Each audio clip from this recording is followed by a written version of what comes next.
സൗദിയിലെ അസീറിൽ മേഖലയിൽ ഇഖാമയുടെ കാലാവധി തീർന്നവർക്ക് നാട്ടിലേക്ക് മടങ്ങാനുള്ള നടപടിക്രമങ്ങൾ ലഘൂകരിക്കും. മേഖലയിലെ ലേബർ ഓഫീസറാണ് ഇക്കാര്യം അറിയിച്ചത്. മരണപ്പെട്ടവരുടെ ആനുകൂല്യങ്ങൾ ലഭിക്കാനുള്ള കാലതാമസം ഇനി ഉണ്ടാകില്ലെന്നും ലേബർ ഓഫീസ് അറിയിച്ചു.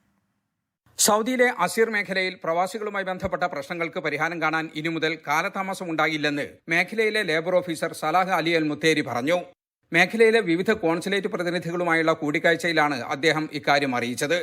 ഇഖാമയുടെ കാലാവധി തീർന്നതും സ്പോൺസർ ഇഖാമ നൽകാത്തതുമായ നിരവധി കേസുകൾ റിപ്പോർട്ട് ചെയ്യപ്പെടുന്നുണ്ട്.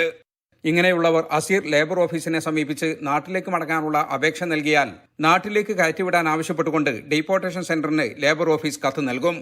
നേരത്തെ ഇത്തരം കത്ത് ലേബർ ഓഫീസിൽ നിന്ന് കിട്ടാൻ പലപ്പോഴും കാലതാമസം എടുക്കാറുണ്ടായിരുന്നു. പ്രവാസികളുടെ മരണമുണ്ടായാൽ സ്പോൺസറിൽ നിന്ന് മതിയായ നഷ്ടപരിഹാരം ലഭിക്കാനുള്ള നടപടി സ്വീകരിച്ചതായും ലേബർ ഓഫീസ് അറിയിച്ചു. സ്പോൺസറും പവർ ഓഫ് അറ്റോർണിയുള്ള വ്യക്തിയും ഒരുമിച്ച് നേരിട്ട് ലേബർ ഓഫീസിൽ ഹാജരായി മരിച്ചവർക്കുള്ള ശമ്പളവും മറ്റു ആനുകൂല്യങ്ങളും നൽകിയതായി സാക്ഷ്യപ്പെടുത്തണമെന്നതാണ് പുതിയ മാറ്റം. എംബസി സാക്ഷ്യപ്പെടുത്തിയ പവർ ഓഫ് അറ്റോർണിയോടൊപ്പം ഡെത്ത് സർട്ടിഫിക്കറ്റും ഇഖാമ പാസ്പോർട്ട് എന്നിവയുടെ പകർപ്പുകളും ഹാജരാക്കണം.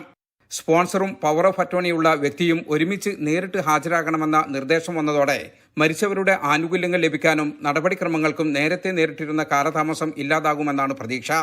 കൂടിക്കാഴ്ചയിൽ ഇന്ത്യൻ കോൺസുലേറ്റിനെ പ്രതിനിധീകരിച്ച് ബിജു കെ നായർ പങ്കെടുത്തു. മുഹമ്മദ് മസ്കർ, മൊസാദ് ജാബിർ ആദി എന്നീ ലേബർ ഉദ്യോഗസ്ഥരും പാകിസ്ഥാൻ, സുഡാൻ, ഈജിപ്ത് തുടങ്ങിയ രാജ്യങ്ങളുടെ കോൺസുലേറ്റ് പ്രതിനിധികളും പങ്കെടുത്തു.